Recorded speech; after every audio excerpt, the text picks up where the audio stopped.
intimacy anorexia, and autism spectrum disorder. Now, I was talking to a national expert on this, and I've worked many years with someone who has that and intimacy anorexia. And the question becomes, how are they different? Because when someone has autism spectrum disorder, it's very common for the spouse to want to solve that problem. What's going on? I don't feel connected. I feel alone. And they'll Google and they'll find married and alone. They'll find intimacy anorexia and go, oh my gosh, this is the answer. This is it. Because they go through the criteria. Yeah, they're busy. They blame me. They withhold love. They withhold praise. They withhold spiritually. They withhold sex. They can't share their feelings very well. Anger and silence can happen. Criticism's going on. They may or may not control around money issues, but they feel like roommates. So here's the thing. Whether you're married to an intimacy anorexic or you're married to Asperger's syndrome, you're going to feel some of those very same feelings. Now, there is a huge difference in this. And I want to just take a couple minutes and walk through this because it's very important.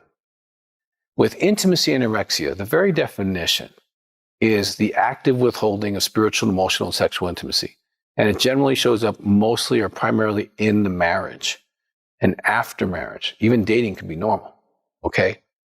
Now, in that, the intimacy anorexic can have pretty good relationships and connectivity with other people as long as they're not married to them. The person they're married to is the one that gets the suffering, gets the withholding, gets the blaming, the criticism, can't do anything right, all that kind of stuff, but it's in the marriage. It's a relational disorder. Now, when someone has, on the Asperger side, when they have the Asperger spectrum disorder, that's actually a disorder. Now, the difference between the two is the disorder is global. Everyone is having these relationship issues with them. Everyone is feeling somewhat like there's something off or disconnected, or they're not getting me, or they're not having good boundaries and stuff like that. Now, just right there, you can see they're different. One is everywhere. One is only in the marriage. That's how they're different. Secondly, how they're different is with the intimacy anorexia, there is a huge amount of intentionality. They are intentionally creating distance, whether it be through pain of blaming, criticism. It can be through ways of sabotaging you, and it's intentional. And you'll see the patterns.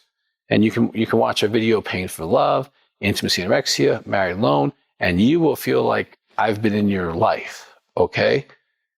Because there is this intentionality. That person, when they're in the doghouse, or you get to that level of pain where you're going to leave, they show up for a week or two, and they stabilize you, and then they start starving you again. And there's this pattern that goes on and on throughout your marriage. Now, with Asperger's, even though you're feeling very much the same feelings of a disconnection, a lack of emotional intimacy, there's no intentionality. They're not intentionally trying to create pain. Now, I'm not saying there's not pain. There is. But they're not doing it to be distant. They're not doing it to be safe, much like the anorexic would do. They're not motivated like that. It's kind of as if there is a genuine limitation there. Now, they can mature some and grow some, but it's there. And it's not mean-spirited. They're not trying to hurt your heart, although you do get hurt because there is a legitimate limitation there. What's interesting, and this is where it kind of gets unique, because the tools that we've developed on intimacy anorexia, even the support groups, the dailies, some of the attachment exercises we do in intensives here at Colorado Springs really work. And if someone has Asperger's, if they actually create those disciplines in their life, the spouse is alleviated to some degree. There is more intimacy, there is more connection. They do have a sexual life that stays consistent. And the wives or husbands generally feel like the person's trying, they love me, they're doing the best they can. And that is totally different.